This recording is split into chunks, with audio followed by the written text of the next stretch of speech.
Abusador.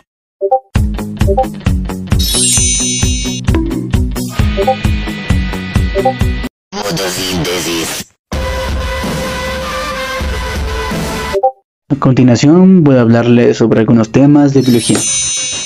La fotosíntesis es un proceso en el cual la energía de luz se convierte en energía química, que se transforma en azúcares. En un proceso impulsado por la energía de luz se crean moléculas de glucosa y varios azúcares a partir de agua y dióxido de carbono, mientras que se libera oxígeno como subproducto.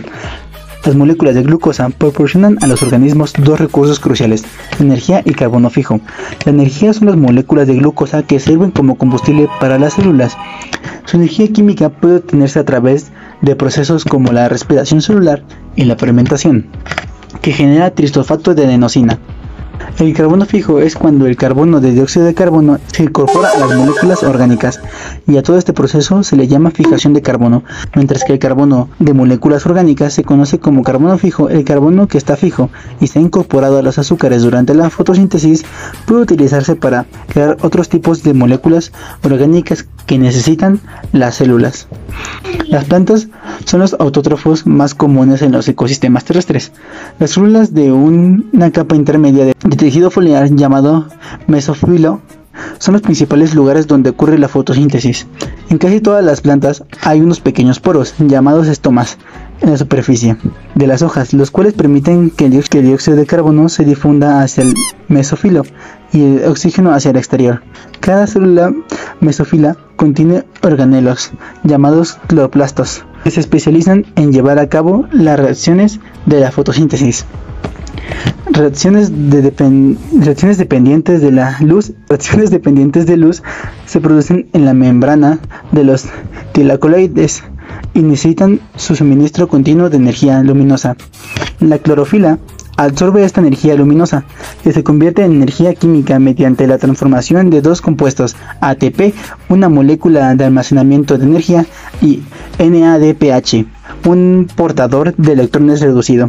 El ciclo de Kelvin, también llamado reacciones dependientes de luz, se lleva a cabo en el estroma y no necesita luz directamente. El ciclo de las reacciones dependientes de luz para fijar el dióxido de carbono y producir azúcares de 3 carbonos, moléculas de gliceraldehído, fosfato o G3P, que se unen para formar la glucosa. La fotosíntesis y la respiración celular son procesos casi opuestos, aunque son solo diferentes en la forma de energía absorbida o liberada a nivel de pasos individuales. La fotosíntesis no solo es respiración celular, al revés. Sin embargo, algunas similitudes notables entre fotosíntesis y respiración celular.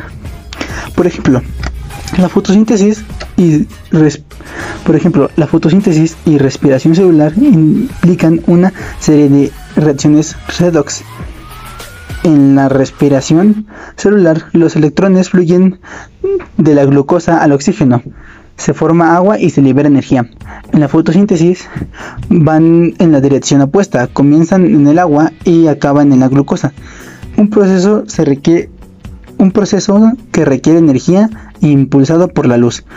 Tal como la respiración celular, la fotosíntesis también utiliza como cadena de transporte de electrones para transformar un gradiente de concentración de H+, que promueve la síntesis ATP por quimiosis.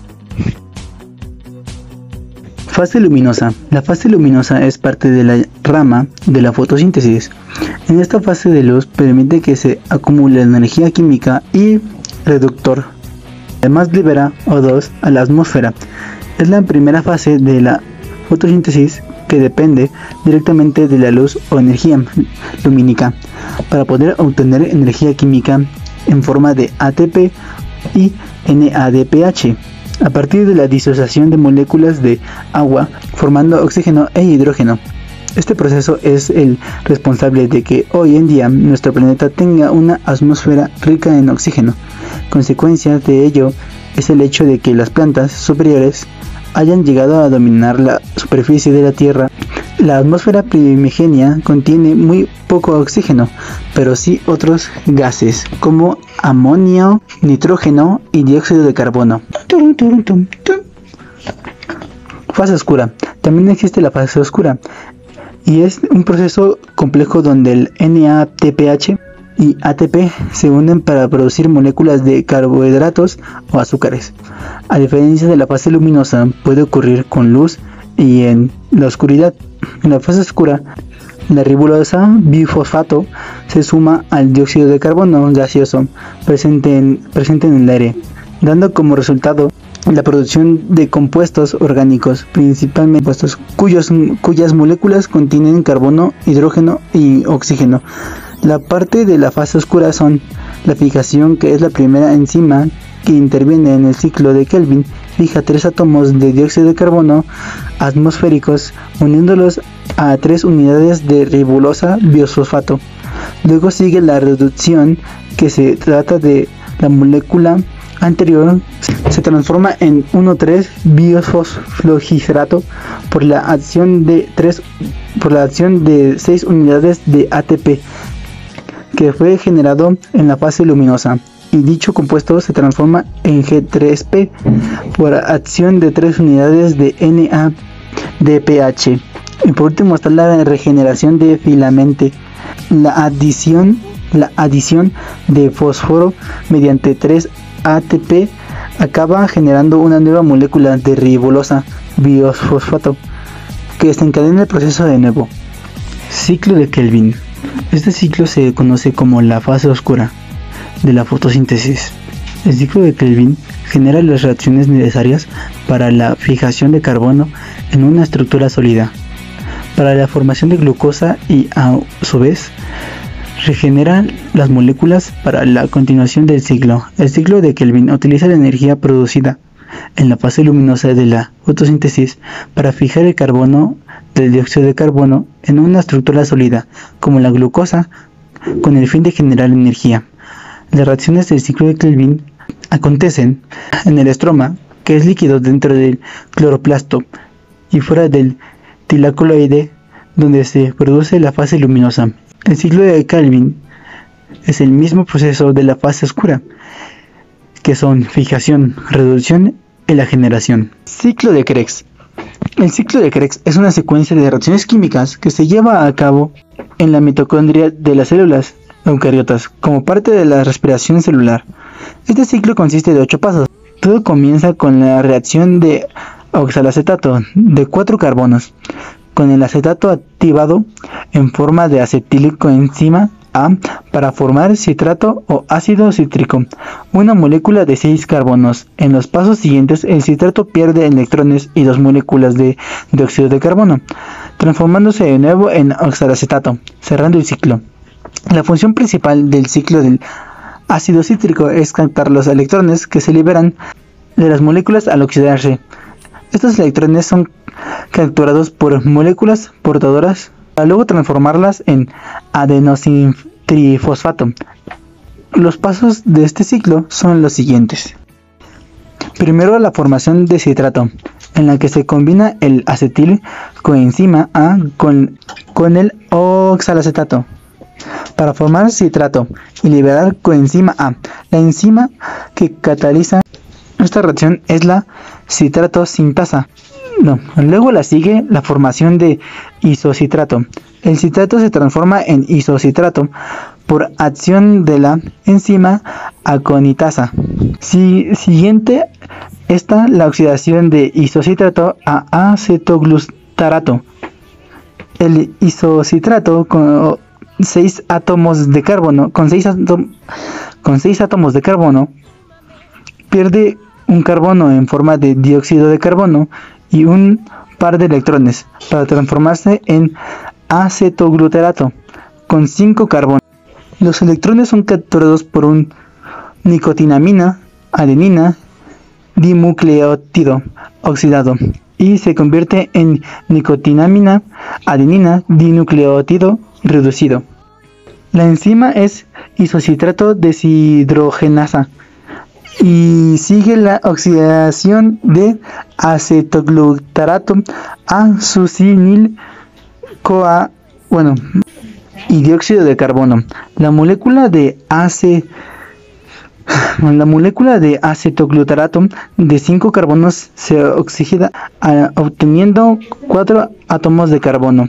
Con liberación de dióxido de carbono, una molécula de NAD+ se reduce a NADH. La enzima que interviene en esta reacción es la acetoglutarato deshidrogenasa. Sigue la conversión de succinil CoA a succinato. El succinil CoA se transforma en succinato cuando libera el grupo CoA para transformar a guanosin trisfosfato. A partir de guanosin-difosfato y fosfato inorgánico, la enzima que cataliza la reacción es la succinil CoA sintetasa. Sigue la oxidación de succidato a fumarato. El succidato pierde 2 electrones para formar fumarato. Los electrones en esta son capturados por el flavin adenin dinucleótido oxidado, que se reduce a FADH2. Contiene la hidratación de fumarato a malato. El fumarato gana una molécula de agua y se transforma en malato por acción de la enzima fumarasa. Y por último, la oxidación de malato a oxalacetato. El último paso del ciclo de Krebs regenera el oxalacetato por la acción de la malato deshidrogenasa. En esta reacción, el malato se oxida y cede 2 electrones al NAD+, formando un NADH. Cadena respiratoria. La cadena respiratoria asegura el transporte de los electrones de los compuestos reducidos hasta el oxígeno. Esto permite la síntesis de una gran cantidad de ATP. El transporte de electrones genera energía que es utilizada para transportar protones de la matriz mitocondrial al espacio intermembrana. Los electrones captados en los complejos 1 y 2 son cedidos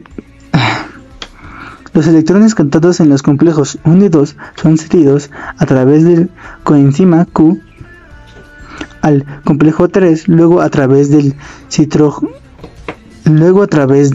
citocromo C al complejo 4. El complejo 4 reduce el oxígeno para producir agua.